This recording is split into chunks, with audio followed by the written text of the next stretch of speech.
Does the opening of your book sound like a fiction book or a nonfiction book? North Country Childhood. Duluth is an iron ore shipping town in northern Minnesota, built on a rocky cliff on the western shore of Lake Superior.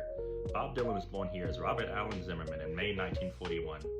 Bob's father, Abe Zimmerman, was the son of Zygmunt and Anna Zimmerman, Jewish immigrants from Eastern Europe. Zygmunt was born in 1875 in the Black Sea port of Odessa and grew up in desperate times. As the power Tsar Nicholas II faltered, he blamed Jews for the problems besetting the Russian Empire, and thousands were murdered by mobs.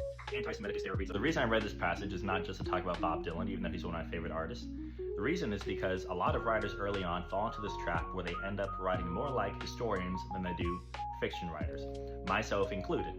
So when I was working on early drafts of this book, we're talking like high school, college, my first page, if you look in Microsoft Word, the entire first page was lore. I was talking about the old empire, I was talking about the revolution, who fought in it, what the republic's like now, the government system, all that stuff. And I think the reason we fall into this trap as writers is really two main things. So one, we're proud of the worlds we've created.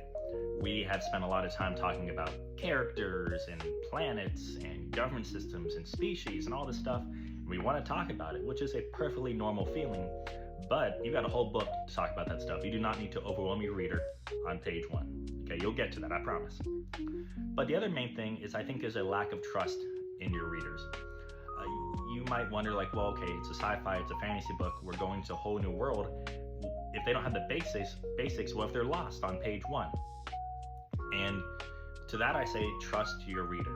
Like most of the time when you read books, you watch movies or TV shows, you don't have all this information right away.